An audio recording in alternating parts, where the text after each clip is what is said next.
अभी नहीं आए ना? दोनों अभी नहीं आए ना?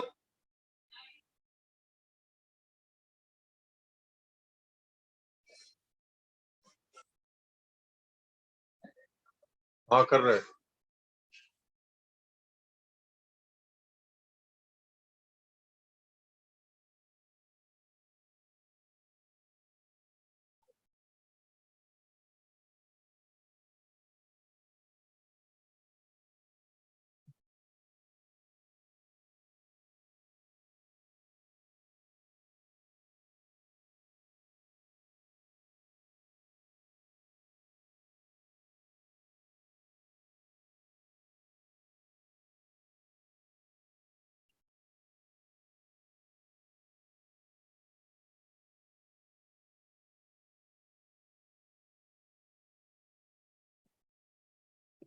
ये स्क्रीन स्क्रीन ठीक है।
हेलो, आवाज आ रही है?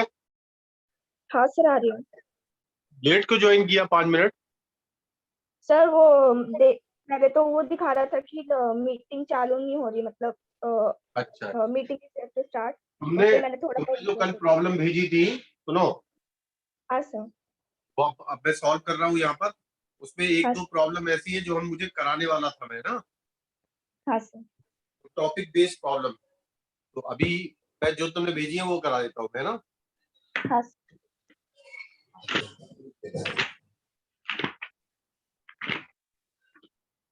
देखिएगा।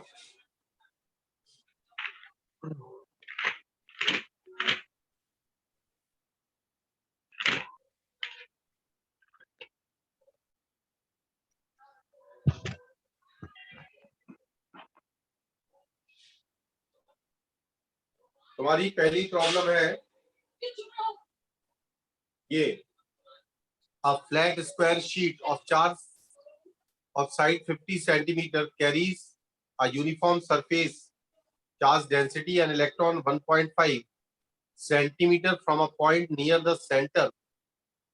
Feel a force, है ना? हेलो। हाँ sir. Experience a force of 1.8 into 10 की power minus 12 Newton directed away from the sheet. Determine the total charge on the sheet. ये क्वेश्चन है ना भाई? हाँ सर। देखो इसको कैसे करते हैं, थोड़ा ध्यान दे। हालांकि वो जो टॉपिक था ना, वो टॉपिक भी आ जाएगा इसमें और तुम्हारी प्रॉब्लम भी सॉल्व हो जाएगी, ठीक है? हाँ सर। तो सबसे पहले उसने कहा है कि आपके पास एक स्क्वायर शीट है। क्या है? Square sheet. Square sheet. इस स्क्वायर शीट पर मान लेते हैं टोटल चार्ज क्यू है। कितना है टोटल चार्ज? क्यू। ठीक है। क्यू। और इसके केवल एक सरफेस पर चार्ज है, यानी पीछे वाला सरफेस न्यूट्रल है। पीछे वाला सरफेस कैसा है? जैसे मैं इस शीट को चार्ज दूं, केवल इस सरफेस पे चार्ज दो, पीछे चार्ज ना हो, ठीक है, तो कहलाती प्लेन शीट ऑफ चार्ज। क्या कहलाती वो? Plane sheet of charge. ध्यान रखना, प्लेन शीट ऑफ चार्ज का मतलब है एक तरफ चार्ज है, दूसरी तरफ चार्ज नहीं है। और अगर ये कंडक्टिंग शीट होती, क्या होती है अगर ये, कंडक्टिंग शीट। तो दोनों तरफ चार्ज आ जाता। क्या आ जाता है? इस तरफ भी और उस तरफ भी। इस चीज को याद रखोगे। हाँ सर। अब उन्होंने कहा यहां पर किसी चार्ज को रखते हैं तो फोर्स को फील करता है, ठीक है, किसको फोर्स हाँ फील सर। करता है, और वो फोर्स किस डायरेक्शन में है? Directed away from the sheet. सही है? हाँ सर। तो उसने कहा है यहां पर अगर मैं इलेक्ट्रॉन को रखता हूं तो इलेक्ट्रॉन पे जो फोर्स है वो अवे फ्रॉम शीट है, यानी शीट से दूर की तरफ फोर्स है। समझ गए? समझ गए ना? हाँ सर। एक बार ध्यान रखना, अगर मुझे यहां पर ये मालूम चल जाए इलेक्ट्रिक फील्ड क्या है, तो उस इलेक्ट्रिक फील्ड का जो डायरेक्शन होगा वो फोर्स के जस्ट अपोजिट होगा, क्योंकि इलेक्ट्रॉन पे नेचर कौन सा होता है चार्ज का? नेगेटिव। इलेक्ट्रॉन की नेचर कैसा है चार्ज का? नेगेटिव। नेगेटिव। तो direction of force electric field के अपोजिट होगा, यानी फोर्स अगर यहाँ है तो इस शीट की इलेक्ट्रिक फील्ड इस तरफ होगी। समझ में आया? हाँ सर। अब मेन चीज है ये फोर्स कितना होता है। ये फोर्स होता है इलेक्ट्रिक फील्ड इनटू चार्ज, जिस पर फोर्स लग रहा है वो चार्ज कितना है? इलेक्ट्रॉन है। समझ में आया? हाँ सर। हमें क्या निकालना है यहाँ पर? ई, क्योंकि इलेक्ट्रॉन पे चार्ज तो मालूम होता है 1.6 इंटू 10⁻⁻⁹ कूलम, है ना? हाँ सर। इलेक्ट्रॉन का चार्ज तो मालूम होता है, लेकिन इलेक्ट्रिक फील्ड हाँ नहीं सर। मालूम है। अच्छा, फोर्स भी दिया है उसने, फोर्स कितना है दिया है ना? फोर्स देखो, फोर्स की वैल्यू दी है उसने, दी है कि नहीं? देखो फोर्स की वैल्यू दी है ना, फोर्स दिया है 1.8 इंटू 1.8 इंटू 10⁻⁻12 न्यूटन। और ये फोर्स दिया है, और इलेक्ट्रिक फील्ड से डिवाइड कर दो, सॉरी इलेक्ट्रॉन के चार्ज से डिवाइड कर दो 1.6 इंटू 10⁻⁻19 से। समझ में आया? हाँ सर। समझ में आया? तो ये न्यूटन पर कूलम में फील्ड आ गई, और इस फील्ड का डायरेक्शन क्या होगा? फोर्स के जस्ट अपोजिट। क्या होगा? फोर्स के जस्ट अपोजिट। थोड़ा और ध्यान रखना, इलेक्ट्रिक फील्ड अगर अगर टुवर्ड्स द शीट है, इसका मतलब चार्ज का नेचर जो है, चार्ज का नेचर कैसा है? पॉजिटिव ना होकर के कैसा है? पॉजिटिव ना होकर के क्या है? नेगेटिव। क्योंकि नेगेटिव चार्ज की फील्ड टुवर्ड्स द चार्ज होती है, तो nature of charge on sheet कैसा होगा? नेगेटिव। पहली चीज है ना।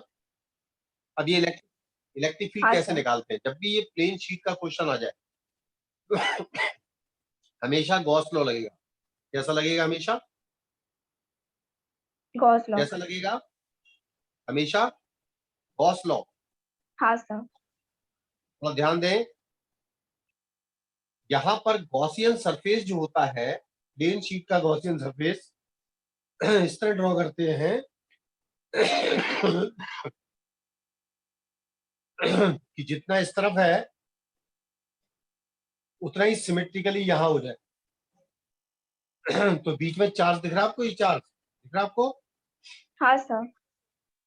ये चार्ज ट्रैप हो गया। क्या हो गया? ये चार्ज ट्रैप हो गया। अच्छा, नेगेटिव चार्ज है तो इलेक्ट्रिक फील्ड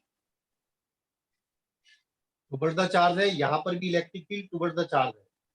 तो ध्यान रखिए, समझ में आ रहा है कि नहीं आ रहा? आ रहा है सर। थोड़ा ध्यान दें कि ये इसमें तीन सरफेस है, दो फ्लैट सरफेस है, ये वाले दो फ्लैट है, और एक कर्व। कैसा? एक कर्व्ड है। अब बताओ मुझे, जो फ्लक्स होता है वो होता है इलेक्ट्रिक फील्ड इनटू एरिया। क्या होता है? E into A. Delta S. मैंने एरिया क्या मान लिया? एरिया क्या मान लिया? हेलो, एरिया क्या मान लिया? Delta S. तो ये भी हाँ delta sir. S. Electric field यहाँ की तरफ है, नॉर्मल यहाँ की तरफ है, तो इलेक्ट्रिक फ्लक्स मैंने बताया था E into area, E into delta S. यहाँ भी कितना?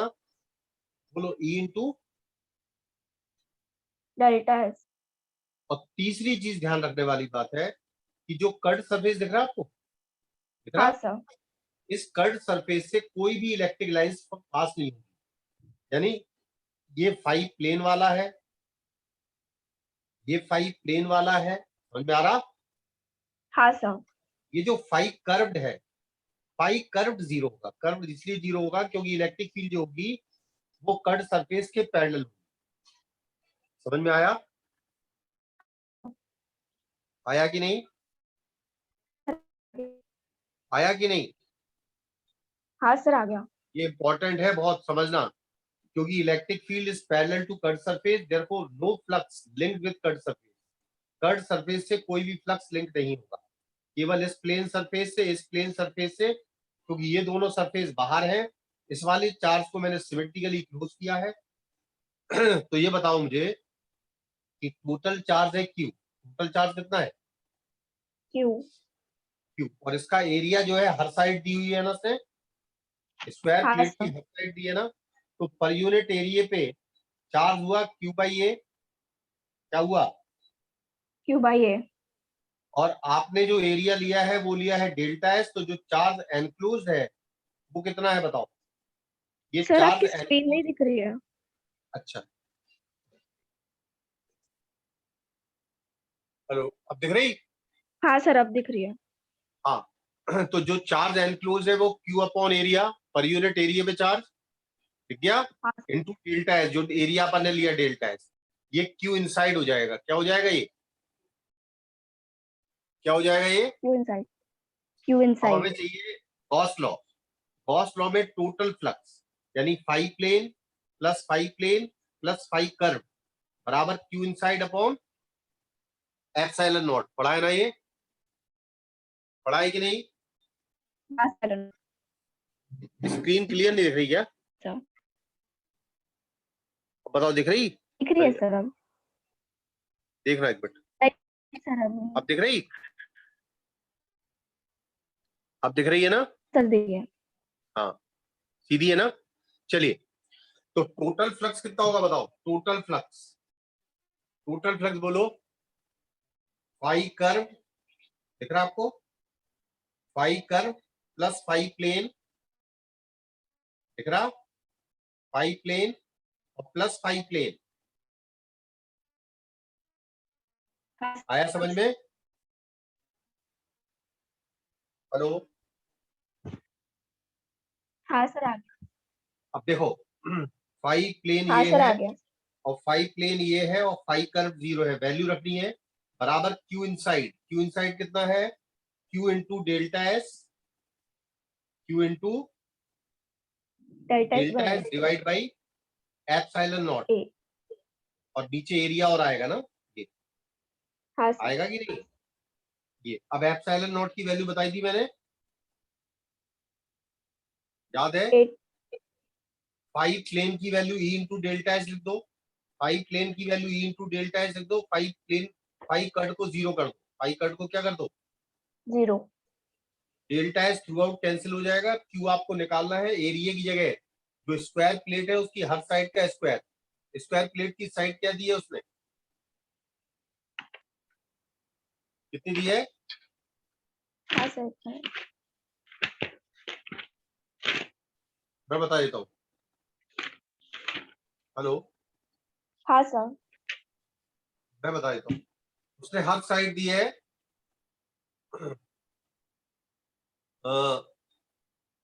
50 सेंटीमीटर। कितनी दी है? हाँ सर, 50 सेंटीमीटर। तो हर साइड हो गई 50 सेंटीमीटर, यानी साइड की लेंथ हो गई 0.5 मीटर। साइड की लेंथ कितनी हो गई? 50 0.5 मीटर। सेंटीमीटर। हाँ, तो एरिया कितना हुआ? स्क्वायर प्लेट है, साइड का स्क्वायर कर दो, यानी 0.5 का स्क्वायर कर दो।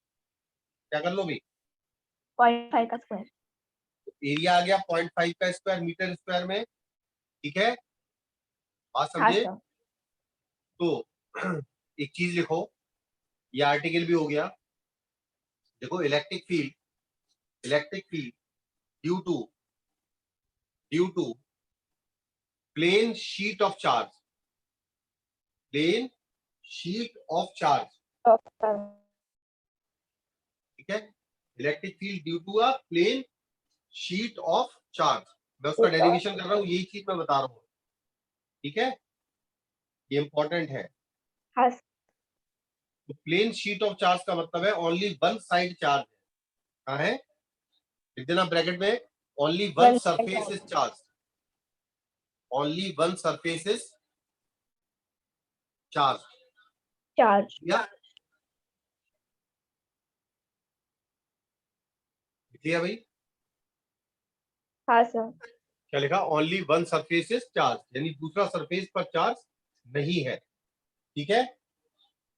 तो हाँ एक सर। लार्ज शीट, एक लार्ज शीट ऐसे बनाई जाती है, ऐसे इसलिए बना रहा हूं मैं क्योंकि इसका एंड नहीं मालूम, ठीक है, ना तो यहाँ मालूम ना यहाँ मालूम, ये जाने कहाँ जा रहे हैं, ठीक है। हाँ सर। अब पर यूनिट एरिया पे चार्ज सिग्मा है, केवल वन सरफेस पे चार्ज है, केवल एक तरफ चार्ज है ना, हाँ सर। ठीक है। अब आपने क्या किया, एक छोटा सा यहाँ पर सरफेस सूचा डेल्टा एस एरिया का, डेल्टा एस एरिया का एक सरफेस सूचा, समझ गए। हाँ सर। अब इसको हमें गॉसियन सरफेस पे कन्वर्ट करना है, किस पे कन्वर्ट करना है, गॉसियन सरफेस। तो आपने सरफेस पर ये बताओ, इसका एरिया है डेल्टा एस और पर यूनिट एरिया पे चार्ज सिग्मा है, तो चार्ज कितना ट्रैप होगा क्यू साइड, पर यूनिट एरिया पे चार्ज सिग्मा इनटू जो एरिया लिया है वो कितना है, एरिया लिया है कितना है, डेल्टा एस। क्यू इनसाइड कितना हुआ, अभी जब हम ट्रैप करेंगे इसे तो sigma into, sigma into, delta S. अब मैं क्या करूंगा, इस वाले चार्ज को ट्रैप करूंगा, यानी जितना यहाँ पर एक ऐसा बिल्कुल आइडेंटिकल सरफेस लो, जैसे मैं कहूँ एक शीट में हमने एक पाइप पास करा दिया, क्या करा दिया है पास, फाइव। पाइप, तो पाइप इस जगह क्रॉस करेगा शीट को और इधर बाहर निकलेगा, इधर बाहर निकलेगा, जितना एरिया ये होगा उतना एरिया ये होगा, उतना एरिया ये होगा। पाइप का शेप कैसा होता है, पाइप का शेप कैसा होता है, सिलिंड्रिकल। सिलेंड्रिकल। अब देखो इस सिलेंडर में तीन नॉर्मल होंगे, एक तो कर्ड सरफेस पे नॉर्मल है, ये आपको किस पर नॉर्मल है, कर्ड सरफेस पर, कर सर्विस। ये वाला नॉर्मल कहां पर है, प्लेन सरफेस पर, कहाँ नॉर्मल है, प्लेन प्लेन सरफेस। सरफेस पर, हमेशा नॉर्मल सरफेस के आउटवर्ड लगेगा, इस पर normal cut cut sir. Plane surface पर बाहर है, दिख रहा है, हाँ सर। तो कितने नॉर्मल है, तीन। तीन नॉर्मल है, कितने नॉर्मल है, तीन। और ये तुम्हारा क्या है, ये सिलिंड्रिकल सरफेस जो बना है ये गॉसियन सरफेस है, कैसा है ये, मैं गॉसियन जीएस लिख रहा सरफेस। हूँ, गॉसियन सरफेस, आप पूरा लिख रहा हूँ, ठीक है। हाँ सर। अब याद रखो, अगर पूरी चार्ज शीट है तो जो इलेक्ट्रिक फील्ड होगी, ध्यान से सुनना, ये इलेक्ट्रिक फील्ड पूरी राइट हैंड साइड में डाइवर्ट होगी, क्योंकि पॉजिटिव चार्ज की फील्ड अवे फ्रॉम चार्ज होती है, और राइट लेफ्ट हैंड साइड में लेफ्टवर्ड होगी, आ गया समझ में। हाँ सर। अब देखना, ये वाला नॉर्मल और ये इलेक्ट्रिक फील्ड पैरेलल है, देख रही, हाँ सर दिख रहा है। Normal N2 is parallel to electric field, क्यों भाई, हाँ sir. Normal N3 is parallel to electric field, देखो पैरेलल, हाँ सर। और normal N1 is perpendicular on electric field, ये नॉर्मल N1 इस इलेक्ट्रिक फील्ड के परपेंडिकुलर है, क्लियर, हाँ दिख सर। रहा है, इस जो N1 नॉर्मल है, दिख रहा, हाँ सर दिख रहा है। वो नॉर्मल N1 और ये इलेक्ट्रिक फील्ड परपेंडिकुलर है, यानी कि जो नॉर्मल इलेक्ट्रिक फील्ड के परपेंडिकुलर हो तो उसका फ्लक्स जीरो होगा, और N1 किस पर है, कर्ड सरफेस पर है ना, तो कर्ड सरफेस का फ्लक्स कितना होगा, हाँ सर। कर्ड सरफेस का फ्लक्स कितना होगा, जीरो। जीरो। अब ये जो N2 है, ये एरिया हमने डेल्टा एस माना है, क्या माना एरिया, डेल्टा एस। तो ये बताओ इसका फ्लक्स कितना होगा, ई इंटू डेल्टा एस, इसका फ्लक्स कितना होगा, फाई प्लेन का E into delta delta S.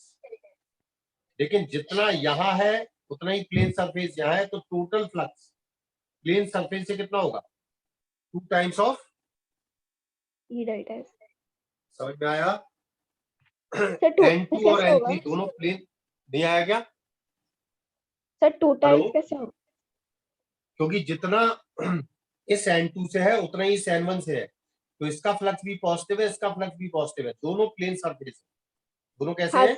हाँ सर, प्लेन तो सर। इसलिए E इंटू डेल्टा एस एक प्लेन सरफेस से, तो दोनों से हाँ टोटल सर, मिला के 2 इंटू डेल्टा एस। अब आया? हाँ सर, आ गया। तो इसका मतलब टोटल फ्लक्स कितना है? 0 प्लस दिस, तो भाई 0 प्लस दिस है ना? डेल्टा, हाँ, ई डेल्टा, 2 हाँ, तो E delta. Total flux phi total is equal to phi plane plus phi curve, phi plane plus phi curve. आ रहा है समझ में? हाँ सर, आ गया। फाई प्लेन जितना कितना है? 2 times of, E delta S. और ये तो 0 है कट सरफेस वाला, क्यों भाई? हाँ सर। है ना? अच्छा, बराबर क्या होता है? Q inside upon epsilon naught क्या होता है? लो, टोटल फाई कितना बताया था गॉस लॉ से? गॉस लॉ से टोटल फ्लक्स क्या होता है? Q two inside sign upon, Gauss law, Q inside epsilon कितना नॉट। होगा? पर यूनिट एरिया पे चार्ज सिग्मा है और आपका शेडेड एरिया ट्रैप है, तो क्यू इनसाइड कितना होगा बताओ? यहाँ लिखना क्यू इनसाइड। पर यूनिट एरिया पे चार्ज कितना है? सिग्मा, और जो एरिया लिया है आपने वो कितना है? डेल्टा एस, तो sigma into, delta, delta S, यहाँ क्या लिखेंगे बोलो? Sigma sigma into delta into S है ना, delta S by divide by epsilon epsilon naught, naught. ठीक, बराबर 2 times of E delta S है ना। हाँ सर, डेल्टा एस से delta S, cancel. E equal to कितना आया? Sigma upon sigma by epsilon naught. 2 epsilon naught, 2 तो आएगा नीचे, हाँ sir, 2। Sigma upon 2 epsilon not. समझ गए बात को? हाँ सर। समझ गए? क्लियर है? हाँ सर, क्लियर है। This is electric field due to single sheet of charge. जब केवल शीट का एक तरफ चार्ज हो, जब शीट का, एक ही तरफ चार्ज हो। हाँ एक लाइन और लिखो, if the sheet is positively charge, अगर शीट पॉजिटिवली चार्ज है, if sheet is, positively charge. Then electric field will be away from the sheet. Electric field क्या होगी? Away from the sheet. मतलब शीट से दूर जाती, यानी अगर राइट में देखोगे तो राइट की तरफ होगी, लेफ्ट में जाओगे तो लेफ्ट की तरफ होगी। समझ गए बात को? नहीं समझे? हाँ सर। यानी इस तरफ जाओगे तो electric field away from sheet, इस तरफ जाओगे तो electric field away from sheet, ठीक है? लेकिन हाँ कब सर। होगा ऐसा? जब शीट कैसी होगी? जब शीट कैसी होगी? Positively charge. कैसी होगी? Positively charge. और लिखो, अब शीट इज नेगेटिवली चार्ज, अगर शीट नेगेटिवली चार्ज हो तो इलेक्ट्रिक फील्ड क्या होगी? टुवर्ड्स द शीट, क्या होगी? Towards the sheet. समझ गए बात को? हाँ तो सर। ध्यान से सुनना, अब जो क्वेश्चन था आपके पास, उन्होंने ये कहा था शीट से इलेक्ट्रॉन को यहां रखते हैं तो इलेक्ट्रॉन पे फोर्स अवे फ्रॉम शीट लगता है, और ध्यान रखो इलेक्ट्रॉन पे चार्ज कैसा है? नेगेटिव। इलेक्ट्रॉन पे चार्ज कैसा होता है? नेगेटिव। तो इसका मतलब है इलेक्ट्रिक फील्ड कहाँ की तरफ है? शीट की तरफ। कहाँ की तरफ है? शीट की तरफ है। इसका मतलब शीट किस नेचर से चार्ज है? Negative charge. इसका मतलब जो क्वेश्चन आपको दिया है उसमें शीट कौन से नेचर की चार्ज है? नेगेटिव, क्योंकि इलेक्ट्रिक फील्ड शीट की तरफ है। आया समझ शीट में? की तरफ है। हाँ सर। हाँ, अब दूसरा लिखो। हेलो, कौन आया? स्मृति दो। सर। हाँ, अभी जब 2 मिनट एक आर्टिकल बता दो ये गॉस का, ठीक है? हाँ सर। आप फिर बताता हूँ, ठीक है? हाँ, तो लिखो electric field due to conducting sheet of charge. Electric field due to, hello, sir हमारा वो गॉसियन का आधा क्या ही, हो गया। क्या आ रहा है? हेलो, गॉसियन सरफेस आधा ही हो गया था। नहीं गॉसियन सरफेस तो खत्म ही होने वाला है लगभग। ओके। गॉसियन सरफेस का ठीक है। लास्ट आर्टिकल बता रहा हूँ तुम्हें। हाँ सर। देखो, electric field due to conducting sheet of charge, यानी कंडक्टिंग का मतलब है दोनों तरफ चार्ज होगा। क्या होगा? दोनों तरफ चार्ज। अभी मैंने बताया प्लेन शीट ऑफ चार्ज, यानी शीट के केवल एक सरफेस पे चार्ज है, लेकिन जहां भी कंडक्टिंग शीट आ जाए, क्या आ जाए? Conducting sheet. कंडक्टिंग शीट का मतलब है इस तरफ भी चार्ज है और उस तरफ भी चार्ज है। समझ गया बात को? हाँ सर। यहाँ पे मैंने टोटल चार्ज क्या लिया? Sigma into delta S. क्या लिया मैंने? सिग्मा क्या इंटू लिया? Delta S. लेकिन अगर कंडक्टिंग होती तो इस तरफ भी सिग्मा इंटू डेल्टा एस होता और उस तरफ भी सिग्मा इंटू डेल्टा एस होता। क्या हो जाता? पूरा का पूरा आर्टिकल एज इट इज रहता है ये, बस क्यू इनसाइड की जगह कितना आ जाता? 2 sigma into delta. 2 sigma delta S आ जाता। क्या आ जाता? 2 सिग्मा डेल्टा। समझ गए बात को? हाँ सर। क्लियर है? तो आंसर क्या आता बताओ? क्या आता आंसर? यहाँ पर sigma two sigma by delta S आता, एप्सिलॉन। 2 से 2 कैंसिल हो जाता। हाँ सर। सिग्मा बाय क्या एप्सिलॉन आता not. Answer? Sigma upon epsilon naught. क्या था? Sigma upon epsilon not. मतलब उसमें क्या करना पड़ता? क्यू इनसाइड में यहाँ पर 2 करना पड़ता, हाँ सर। यहाँ पर 2 हो जाता। ठीक है, और ये 2 से 2 2 2 कैंसिल कैंसिल हो हो जाता। जाता और ये वाला 2 नहीं आता। समझ गए? हाँ सर। तो आंसर आता सिग्मा अपॉन एप्सिलॉन नॉट। मतलब क्लियर है? हाँ सर क्लियर। अच्छा सुनो, वैष्णवी तुम भी देखो, 4 क्वेश्चन से पूछे हैं हीट के। हाँ सर। मैं हीट के क्वेश्चन बता रहा हूँ, थोड़ा ध्यान से देना। प्रगति, अभी हीट के बता दूं मैं? जी सर। हाँ बता रहा हूँ, तुमने 4-5 क्वेश्चन जो हीट के पूछे बता रहा हूँ।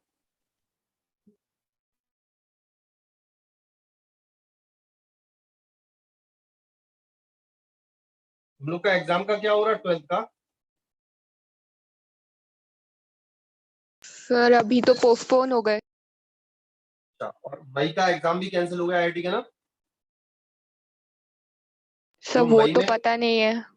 नहीं जो मई में एग्जाम हो रहा था ना आईआईटी का, वही यस सर। कैंसिल हो गया। 4 की जगह 3 पेपर कर दिया उन्होंने। अच्छा मेरे को 4 तो होने थे पता ना, नहीं था सर ये। 4 होने थे ना, 3 कर दिए उन्होंने।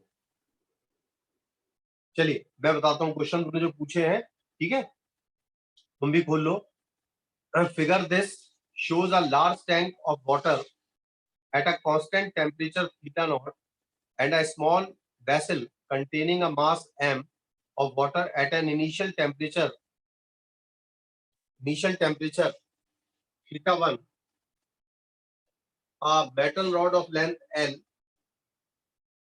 area of cross section A and thermal conductivity K connects the two vessel. Find the time taken by the temperature of the water in the smaller vessel to become theta 2.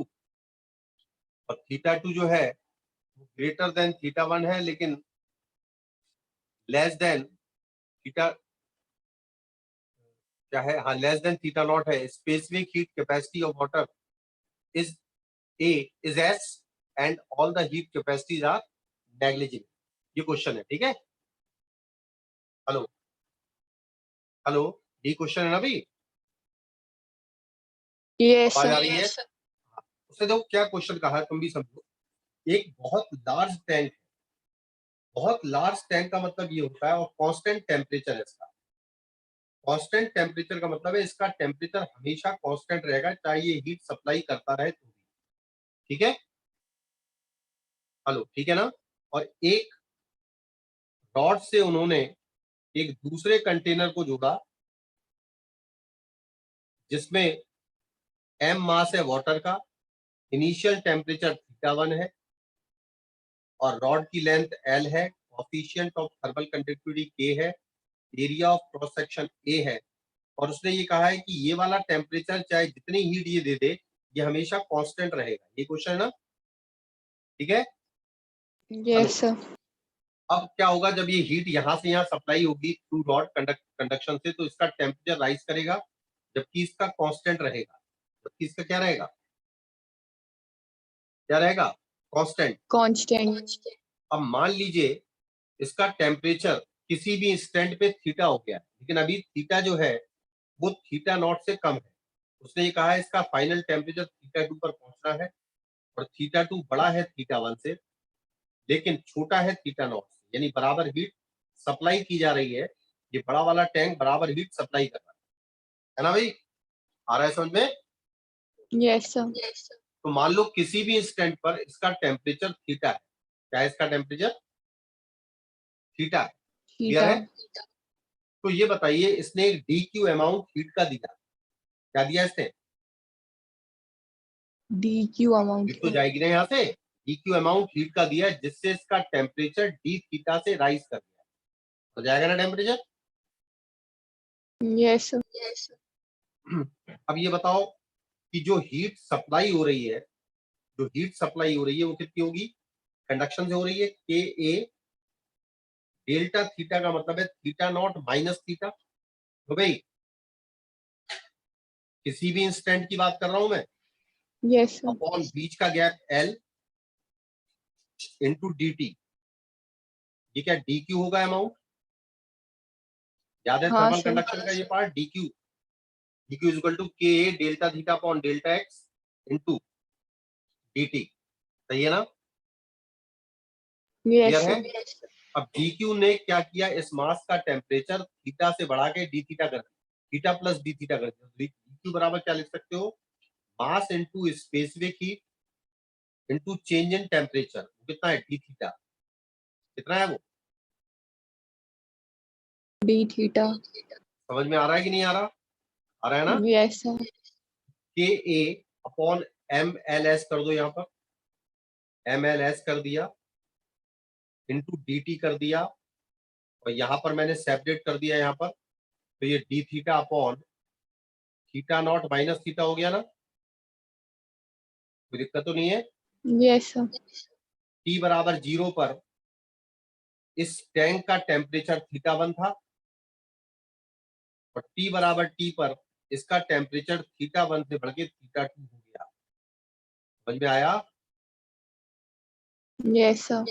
तो इसको integrate कर सकते हैं हम, इसका कितना आएगा, हाँ minus L N theta naught minus theta है ना, यस सर। लिमिट क्या होगी, थीटा 2 थीटा से 1 से थीटा लेके 1। थीटा 1 से लेके थीटा 2 तक, है ना। थीटा 2। यस और सर। यहाँ पर सिर्फ टी आ जाएगा, है ना, यस कर लोगे सर। सॉल्व, टाइम ही हाँ निकालना सर। है ना, हाँ सर। क्लियर है। तो ध्यान रखो लार्ज टैंक है, इसका टेम्परेचर कांस्टेंट रहना है, इसका मतलब चाहिए जितनी हीट सप्लाई कर दे, सिर्फ टेम्परेचर छोटे वाले टैंक का बढ़ेगा, सही है। तो उसने ये पूछा है कि टेम्परेचर थीटा 1 से थीटा 2 तक होने में कितना समय लेगा, समझ में आया तरीका। Yes sir. हाँ दूसरा क्वेश्चन देखते हैं, सुनो दूसरी मीटिंग तुरंत स्टार्ट होगी। हेलो हेलो हेलो, आवाज आ रही ना,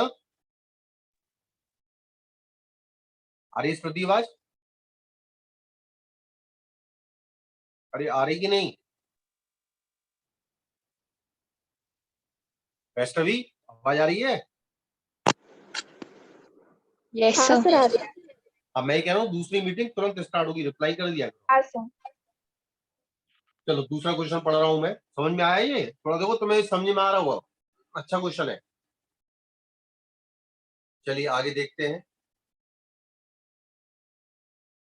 देखिए n moles of an ideal gas with constant volume heat capacity C, volume heat capacity CV undergoes an isobaric expansion by certain volume, the ratio of the work done to the in the process to the heat supplied is, थोड़ा ध्यान दें, उसने ये कहा है कि CV जो है हीट कैपेसिटी है कांस्टेंट वॉल्यूम पे, ध्यान रखना स्पेसिफिक हीट नहीं है, ये कांस्टेंट वॉल्यूम पे हीट कैपेसिटी है n मोल्स के लिए, कितने मोल्स के लिए, कितने मोल्स के लिए, n मोल्स। तो अगर मान लो मैं मान लूं कि इसकी molar heat capacity C' V है, तो CV का मतलब क्या NC' V है, नहीं आया समझ में, फिर सुन लो अच्छी, हाँ सर। उसने ये कहा है सीवी जो है हीट कैपेसिटी है कांस्टेंट वॉल्यूम पर एन मोल्स के लिए। बात समझे? कितने मोल्स के लिए? N moles.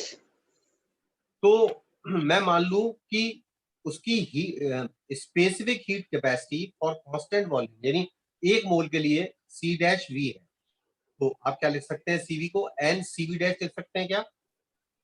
Yes, sir. तो अब आप जानते हैं, आगे लिखता है वो, n moles of an ideal gas with constant volume heat capacity CV undergoes an isobaric expansion for certain volume to ratio of the burden to heat supply। उसने पूछा है कि अगर मैं कांस्टेंट वॉल्यूम से कांस्टेंट प्रेशर पे, अगर मैं कांस्टेंट प्रेशर से एक्सपेंड करता हूं, यानी अगर मैं बॉक्स बनाता हूं, यहां पर मान लो प्रेशर वॉल्यूम है पीवी और यहां पर ये प्रेशर वॉल्यूम, प्रेशर तो उतना का उतना ही है, वॉल्यूम मान लो डीवी एक्सपेंड हो गया, कितना हो गया? कितना हो गया वॉल्यूम? हेलो हेलो, देखो प्रेशर पी था, वॉल्यूम वी था। क्या था प्रेशर? अरे जल्दी बोलो, प्रेशर कितना था? प्रेशर पी था ना? हेलो, अब रिप्लाई करो जरा, तो ये जरूरी है, यही समझना है बस। हेलो, हाँ सर। यही समझ, प्रेशर पी है, वॉल्यूम वी है, और उसने कहा आइसोबैरिक एक्सपेंशन है, यानी प्रेशर तो पी का पी है और वॉल्यूम मान लो बढ़ के वी प्लस डीवी हो गया। समझ गए? समझ गए? हेलो, समझ में आ रहा है? हाँ हाँ, सर। sir. तो इसमें हमने मान लो इस प्रोसेस में जो अमाउंट दिया हीट का वो क्यू दिया, और इस प्रोसेस में जो वर्क हुआ वो डब्ल्यू हुआ। उसने पूछा है कि ratio of W upon Q, क्या पूछ रहा है वो? रेशियो ऑफ,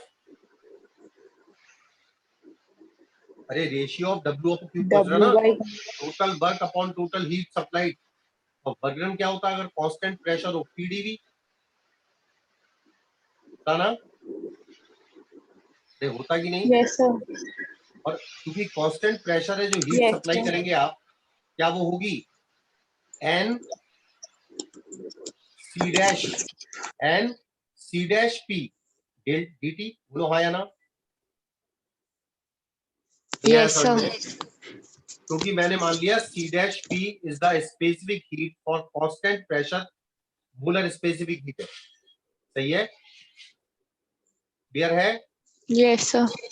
अब ये जानते हो आप कि PV Yes, equal to sir. NRT होता है, होता है कि नहीं? PV equal to NRT. हाँ, sir. अब क्योंकि प्रेशर कांस्टेंट है इसलिए पीडीवी इक्वल टू, क्या हम एनआरडीटी ले सकते हैं? Yes, sir. तो यहां पर मैं पीडीवी की जगह लिख रहा हूं एनआरडीटी। तो भाई एनआरडीटी समझ में आ रहा है ये? हेलो, आ रहा है कि नहीं? Yes, sir. अच्छा, और सीधे थोड़ा ये थोड़ा ध्यान देना, हमें प्रेशर नहीं दिया, हमें ये मालूम है कि CP minus CV equal to R होता है। अब मुझे Yes, sir. चूंकि मोलर के लिए चाहिए, इसलिए मैं C dash P minus C dash B बराबर आर लिख सकता हूँ, कि नहीं? अब बताओ Yes, sir. सीपी डैश की जगह मैं क्या लिख सकता हूँ? N times of R plus CV dash, क्यों भाई? आर प्लस सीवी डैश लिख सकता हूँ ना? Hello, into Yes, D sir. बोलते जाओ, हल जल्दी जल्दी, इंटू डी। अब देखो कुछ कैंसिल हो रहा है, जैसे एनडीटी कैंसिल कर सकते हैं हम? कर सकते कि नहीं? ऊपर क्या Yes, sir. बचेगा? R upon R plus CV dash, है ना? अब तुम Yes, ये देख sir. लो, सीवी डैश की वैल्यू कितनी आएगी? सीवी अपॉन एन कितनी आएगी? CB सकते upon हो? N. सॉल्व हो Yes, जाएगा अब ये। sir. तो थोड़ा Yes, ध्यान sir. रखो, कोई कठिन क्वेश्चन नहीं होते हैं ये। आप कर सकते हो। अभी तो मॉडर्न के सवाल और है, वो कल की क्लास में बता देंगे, ठीक है। अभी 2 सवाल और बता रहा हूँ इसमें। Yes, sir.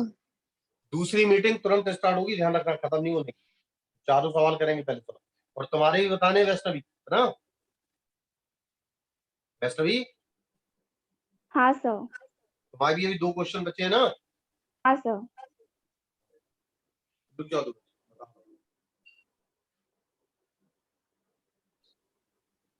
ये सवाल देखो, n मोल्स, ये तो हो गया, ठीक। हाँ ये देखो, Cp and Cv are specific heat at constant pressure and constant volume। ये स्पेसिफिक हीट दिया हुआ है, क्या दिया ये? हेलो, क्या दिया ये? Specific heat स्पेसिफिक हीट का मतलब है पर मोल के लिए। किसके लिए? किसके लिए दिया है? पर मोल के लिए, per ठीक है। mole. हाँ, तो Cp and Cv are specific heat at constant pressure and constant volume respectively। It is observed that Cp minus Cv is equal to A for hydrogen gas and Cp minus Cv is equal to B for nitrogen gas। The correct relation between A and B। अभी देखो उसमें कुछ भी नहीं है। अभी हमने देखा कि specific heat Cp minus Cv equal to R होती है। Cp minus Cv equal to कितनी होती है? R होती है ना? होती कि Yes, नहीं sir. होती? अच्छा, पर मोल के लिए तो जो मॉलिक्यूलर वेट है उससे डिवाइड कर दो आप। किससे डिवाइड कर दो? Molecular weight. अब मान लीजिए पहले उसने दिया है, ये हाइड्रोजन के लिए है, H2 के लिए है, तो यहाँ पर मॉलिक्यूलर वेट भी हाइड्रोजन का ही आएगा। और Cp माइनस Cv फिर शायद नाइट्रोजन के लिए दिया है उसने, N2 के लिए दिया है ना? Yes, sir. वो तो R तो वो कांस्टेंट है, upon R upon M for nitrogen, क्यों भाई? हाँ sir. N2। अब डिवाइड कर लो इसे। उन्होंने Cp minus Cv for hydrogen के लिए A दिया है और Cp minus Cv for nitrogen के लिए B दिया है, दिया है ना? ये ऊपर पहुंच जाएगा, मॉलिक्यूलर वेट फॉर नाइट्रोजन 28 हो जाएगा ना ये? Yes, hello, sir. और अपॉन हाइड्रोजन के लिए 2 हो जाएगा शायद। Yes, sir. तो कितना आएगा? रिलेशन क्या आएगा? A is equal to